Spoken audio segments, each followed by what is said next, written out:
आप सभी भक्तों का हमारे चैनल BS शर्मा भारद्वाज में स्वागत है।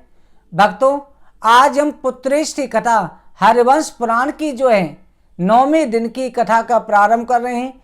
आप सभी भगवान श्री बांके बिहारी का ध्यान लगाते हुए कथा का श्रवण करें। बोले वृंदावन बिहारी लाल की जय। गजाननं भूतगणाधिसेवितं कपेत्यम्बुफलचार्वक्यणम् उमासुतं शोकविनाशकारिकं नमामि विघ्नेश्वरपादपङ्कजं। गुरुर्ब्रह्मा गुरुर्विष्णु गुरुर्देवो महेश्वरः गुरुर्साक्षात् परं ब्रह्म तस्मै श्री गुरुवे नमः। अखण्डमण्डलाकारं व्याप्तं येन चराचरं तत्पदं दर्शितं येन तस्मै श्री गुरुवे नमः। सर्वप्रथम भगवान श्री राधा कृष्ण के चरण कमलों में प्रणाम करके श्री व्यास जी महाराज, सरस्वती देवी एवं सदगुरुदेव के चरणों का ध्यान करते हुए अपने माता पिता सभी पूज्यनों का आशीर्वाद लेते हुए भगवान श्री बांके बिहारी मुरली मनोल्लास से प्रार्थना करते हैं, गोविंद हमको सद्बुद्धि देना, धर्म का रास्ता दिखाना, अपनी भक्ति और कृपा दृष्टि हमेशा बनाए रखना। बोले वृंदावन बिहारी लाल की जय।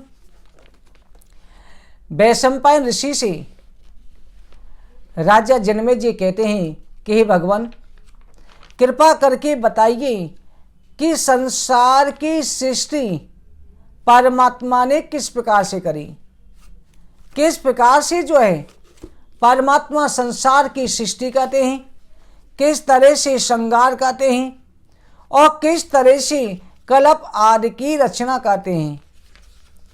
श्री सूत जी महाराज कहते हैं, ऋषियों, हमने आपको बताया कि किस तरह से दक्ष आदि की सृष्टि हुई और भगवान ने मनु शतरूपा को जो है मैथुन शक्ति के लिए प्रवृत्त किया।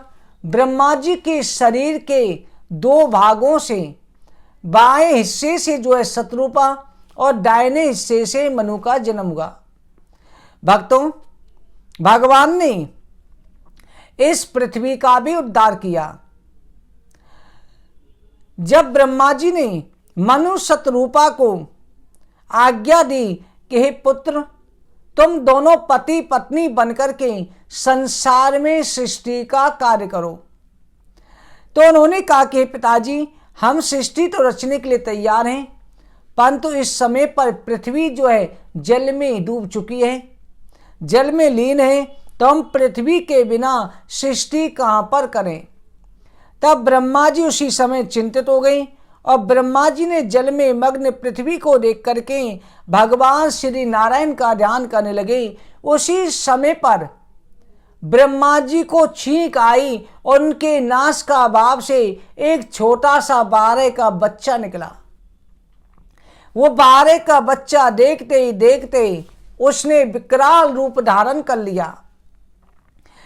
उसका इतना भयंकर स्वर होने लगा, उस बारे के बच्चे ने भीषण गर्जना प्रारंभ कर दी। उस गर्जना से दसों दिशाएं गूंज उठी।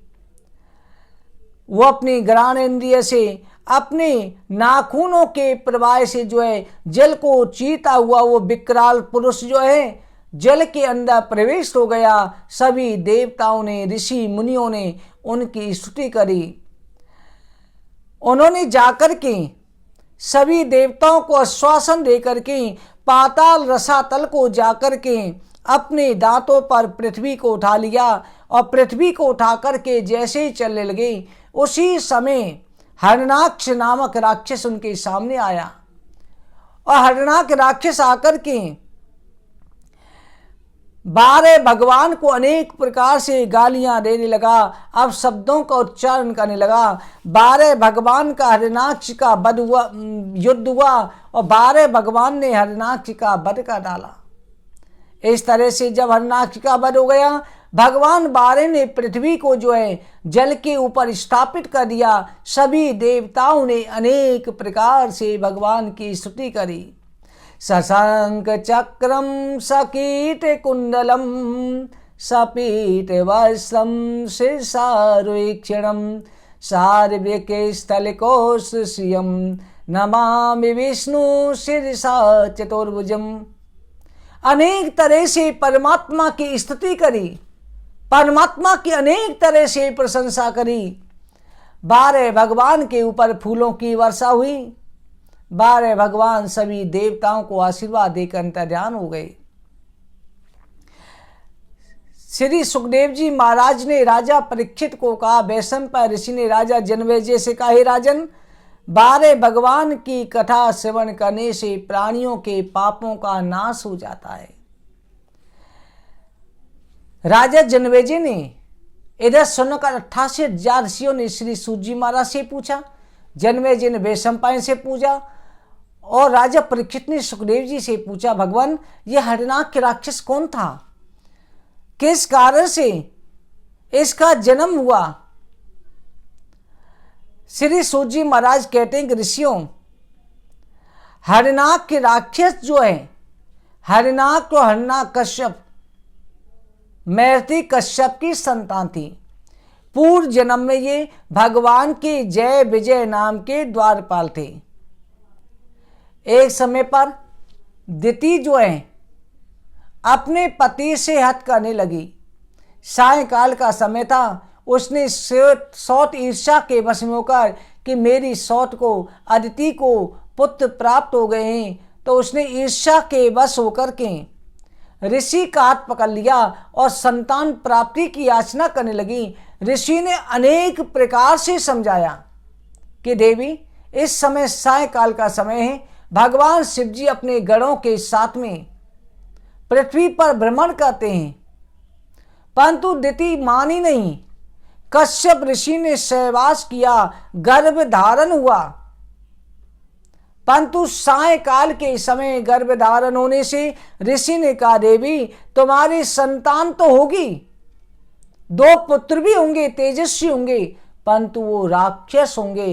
कि सायंकाल के समय जो सायंकाल पूजा पाठ का समय होता है, प्रदोष काल का समय होता है, उस समय जो गर्भधान करता है उसकी संतान निशाचर हो जाती है।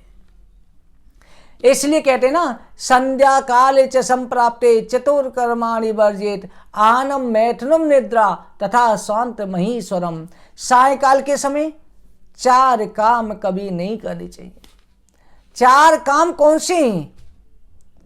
संध्या काल के समय पर कभी भी आहारम, जिस समय पर सूर्य अस्त होने को जा रहे हैं उस समय भोजन नहीं करना चाहिए। भोजन करने से प्राणी बीमार होता है। आहारम मैथुनम, मैथुन सहवास नहीं करना चाहिए। सहवास करने से संतान को पात्र उत्पन्न होती है। निद्रा, उस समय सोना नहीं चाहिए, सोने से आयु घटती है।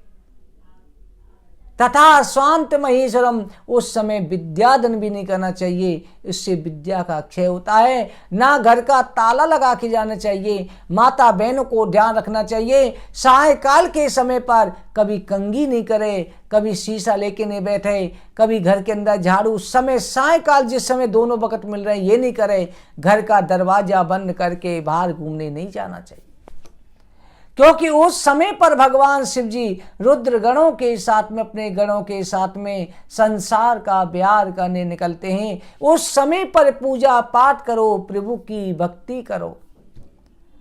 उस समय प्रदोष काल पूजा पाठ का समय होता है, दीपक जलाने का समय होता है, भगवान की पूजा करने का समय होता है। दिति ने ऋषि से कहा, भगवान मुझसे अपराध हो गया, मुझे आप क्षमा करें, मुझसे गलती हो गई, मेरे अपराध को क्षमा करो। जब क्षमा याचना करी, ऋषि ने कहा, देवी तुमने प्रायश्चित किया, प्रायश्चित के स्वरूप में तुम्हें वरदान देता हूं, तुम्हारे पुत्र तो राक्षस होंगे पर तुम्हारा पोता नाती भगवान का परम भक्त होगा, जिसके कारण तुम्हारे कुल का उद्धार हो जाएगा, तुम्हारे पुत्रों का उद्धार हो जाएगा। ऐसा अनन्य भक्त होगा जिसके लिए स्वयं भगवान अवतार ग्रहण करेंगे। दिति बड़ी प्रसन्न हुई कि मुझे श्राप मिला तो साथ में वरदान भी मिल गया। इसलिए कहते ना, अगर गलती हो जाती है, अगर पाप हो जाता है तो प्रायश्चित अवश्य करना चाहिए। इधर दिति के गर्भ में भयंकर असुरों को आना था, क्योंकि इधर वैकुंठ लोक में घटना घट गई। घटना ये घटी, सनक, सनंदन, सनातन, सनत कुमार चारों भाई जो हैं भगवान के दर्शन करने के लिए वैकुंठ लोक गए। चारों भाई 5 वर्ष की अवस्था है, ब्रह्मचारी स्वरूप है, मस्तक पर तिलक है, गले में तुलसी की माला है, रुद्राक्ष की माला है, हाथ में कमंडल है, एक हाथ में डंडा है, ब्रह्मचारी वेश है, केवल लंगोटी लगाए हुए हैं। चारों भाई बैकुंठ के दरवाजे पर पहुंचे। वहां जय विजय नाम के द्वारपाल बैठे हुए थे। द्वारपालों ने चारों भाइयों को रोक दिया। तब उस समय पर जय विजय के द्वारा रोके जाने पर चारों भाइयों ने कहा, अरे पार्षदों, अरे द्वारपालों, हम भगवान के दर्शन करने आए हैं, बैकुंठ नाथ के दर्शन करने आए हैं। भक्त और भगवान के मिलन में तुम बाधा क्यों बन रहे हो? जय विजय ने अभिमान के कारण, भगवान की लीला थी, उन्हें अभिमान था कि हम कुछ भगवान के पार्षद हैं। उन्होंने कहा, हमारी बिना आज्ञा के तुम बैकुंठ में अंदर प्रवेश नहीं कर सकते। कई बार ऋषि मुनियों ने अनुरोध किया, जब नहीं माने तो सनकादिक चारों भाइयों को क्रोध आ गया। कहा कि तुम जैसे हठी अधर्मी को बैकुंठ में रहने का स्थान नहीं होना चाहिए। तुम्हें बड़ा अहम है कि तुम भगवान के पार्षद हो, तुम भक्त को भगवान से मिलने से रोक रहे हो। हम ब्राह्मण बालक आपको श्राप देते हैं कि तुम राक्षस हो जाओ, राक्षस योनि में चले जाओ। जैसे ही श्राप दिया उसी समय पर उनके पद चिन्ह गायब हो गए। दोनों ऋषियों की चरणों में गिर पड़े, त्रायमाम करने लगे। इधर बाहर शोर सुना, भगवान दरवाजे पर आ गए, प्रकट हो गए बैकुंठपति। चारों सनत कुमारों को प्रणाम किया। चारों भाई भी भगवान के दर्शन करके धन्य हो गए, भगवान की स्तुति करने लगे। चारों भाइयों से भगवान ने कहा कि हे ब्राह्मण कुमारों, आपका स्वागत है। मेरे पार्षदों से कुछ गलती हो गई लगे। सनकादिक चारों भाई कहने लगे, भगवान आपके पार्षदों ने आपके मिलन से रोका, हमें कभी क्रोध नहीं आता, ना जाने किस लिए क्रोध आ गया। हमने जो आपके पार्षदों को श्राप दे दिया, राक्षस होने का श्राप दे दिया है। भगवान कहने लगे, हे ब्रह्म देवताओं, मेरे पार्षदों की गलती थी, इसलिए अगर नौकर गलती करता है तो मालिक भी अपराधी होता है। मैं आपसे क्षमा याचना करता हूं, आप मेरे इन पार्षदों को क्षमा कर दो, ऐसी कृपा करो अतिशीघ्र मुझको प्राप्त हो जाए। उन्होंने कहा, भगवान क्षमा तो हमें मांगनी चाहिए, हमने आपके पार्षदों को श्राप दिया, परंतु श्राप तो हमारा मिथ्या नहीं हो सकता, परंतु इतना हो सकता है 3 जन्मों तक ये राक्षस रहेंगे, उसके बाद में ये बैकुंठ वापस आ जाएंगे। इन्हें जो है आपके स्थान की प्राप्ति होगी, आपका स्थान इन्हें प्राप्त होगा, और भगवान 3 जन्मों में आपको ही जाकर के इनका उद्धार करना होगा, आपके हाथों से इनकी मृत्यु होगी। ऋषिवर भगवान को प्रणाम करके चले गए।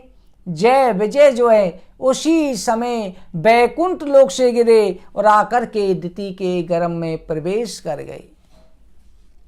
श्री सूत जी महाराज कहते हैं, ऋषियों, जैसे ही दिति के गर्भ में प्रवेश करा, दिति के गर्भ में प्रवेश करने से उस समय पर तीनों लोग कांपने लगे। तीनों लोकों में भयंकर हाहाकार मच गया। चारों ओर उपद्रव होने लगे, अनेक तरह की घटनाएं घटने लगी। हरणाकुश और हरणाक्ष जो है जब गर्भ में आए थे, उस समय पर आकाश में ग्रह आपस में टकराने लगे। शनि, भौम, क्रूर ग्रह, बुध, गुरु, शुभ ग्रहों पर आक्रमण करने लगे। सभी वक्र गति से लौट करके एक दूसरे को युद्ध करने लगे। ग्रहों में आपस में युद्ध छिड़ गया। उस समय पर दोनों दैत्यों का जन्म हुआ।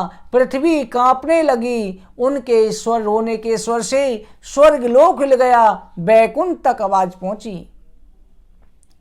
जन्म लेते ही दोनों इतनी तेजी से बढ़े कि सूर्य उनके कमर के नीचे हो गया। जन्म लेते ही उन्होंने विकराल रूप धारण कर लिया। कश्यप जी ने ज्येष्ठ पुत्र बड़े पुत्र का नाम हिरण्याकश्यप और छोटे का नाम हिरण्याक्ष रखा। हिरण्याकश्यप ने अपने तेज से तीनों लोकों को अपने वश में कर लिया। छोटा भाई जो है हाथ में गदा लेकर के स्वर्ग लोक गया, जिसे देख करके सभी देवता भयभीत होकर के भाग गए।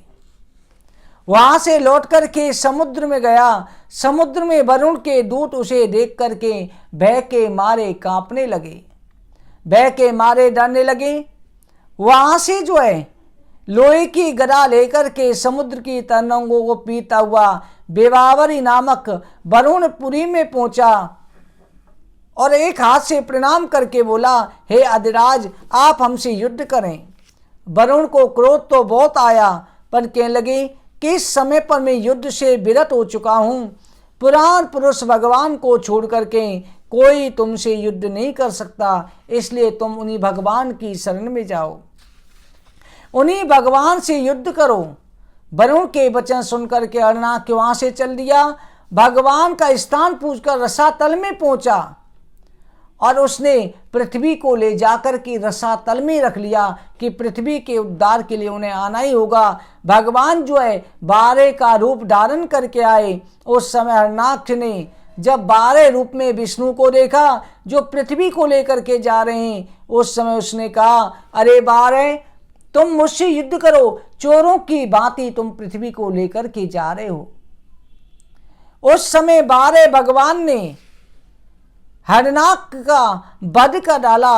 अपने सुदर्शन चक्र से उसका मस्तक काट करके अलग कर दिया। उसके शरीर से दिव्य ज्योति निकली जो सबके देखते देखते भगवान में समा गई थी। श्री सूत जी महाराज कहते हैं, ऋषियों, इस तरह से हिरण्याक्ष का वध हुआ। हिरण्याकश्यप के वध की कथा आगे के हम स्कंद में अध्याय में सुनाएंगे। इधर जो है स्वाम्भव मनु ने पृथ्वी पा लेने के बाद में नाना प्रकार की सृष्टि करी, अनेक प्रकार की सृष्टि करी।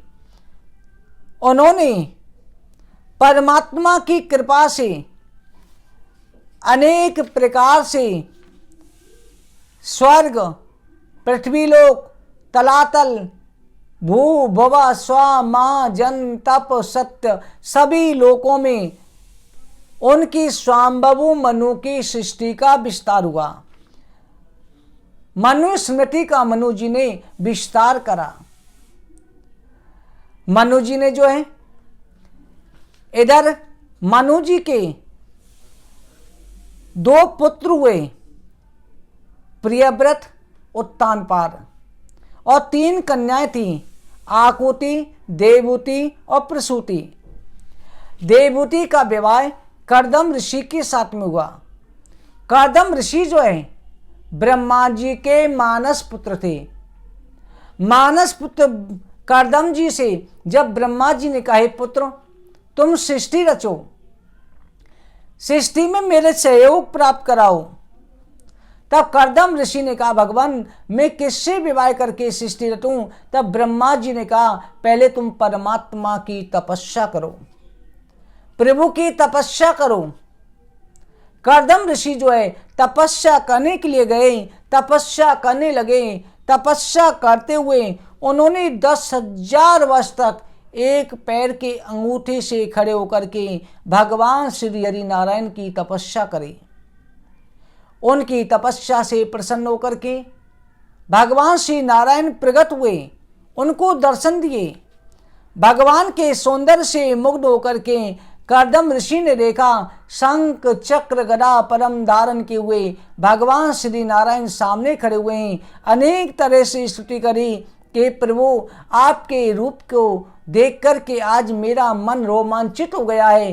हे जगत के स्वामी, आप कृपा करके मेरे ऊपर मुझे अपना हस्त कमल प्रदान करें, मेरे मस्तक पर अपना हस्त कमल रख दें। भगवान प्रसन्न हुए। भगवान ने प्रसन्न होकर के कहा कि हे ऋषिवर, तुम्हारे मन में क्या इच्छा है, तुम मुझसे वरदान मांगो। तब ऋषिवर ने कहा कि हे प्रभु, अगर आप वरदान देना चाहते हैं तो कृपा करके मुझे वरदान दें कि मुझे धर्म पत्नी की प्राप्ति हो, जिससे मैं सृष्टि रह सकूं। मुझे धर्म पत्नी प्राप्त होना चाहिए। श्री सूत जी महाराज कहते हैं, ऋषियों, शादी के लिए भगवान की इतनी 10,000 वर्ष कठोर तपस्या करी, भगवान की आंखों से आंसू टपके। भगवान ने कहा, ऋषिवर, शादी तो वैसे भी हो सकती थी। तब ऋषि ने कहा, भगवान, मुझे पत्नी नहीं, मुझे धर्म पत्नी चाहिए, जो मेरे सहयोग करे, मेरे कर्म में सहयोग करे, मेरे साथ कर्म से कर्म मिला के चले। भगवान ने, चिंता ना करो, तुम्हारे यहाँ पर मनु जी आएंगे, उनकी पुत्री देवहूति से तुम्हारा विवाह होगा और मैं तुम्हारे यहाँ पुत्र रूप में अवतरित होऊंगा। भगवान की आंखों से उस समय आंसू गिरे, उससे वहां बिंद सरोवर उत्पन्न हो गया। भगवान अंतर्ध्यान हो गए। ऋषिवर जो है उसी स्थान पर बैठ करके मनु जी के आने की प्रतीक्षा करने लगे। भक्तों, कल की कथा में हम देवहूति और कर्दम जी का विवाह की कथा सुनाएंगे और कपिल देव भगवान का जन्म, जिनके द्वारा संसार में सांख्य शास्त्र का निर्माण हुआ, उस कथा सुनाएंगे। आज की कथा कहीं पर विश्राम करते हैं। बुलिंद्रावन बिहारी लाल की जय। जय जय श्री राधे, जय जय श्री राधे, जय जय श्री राधे श्याम।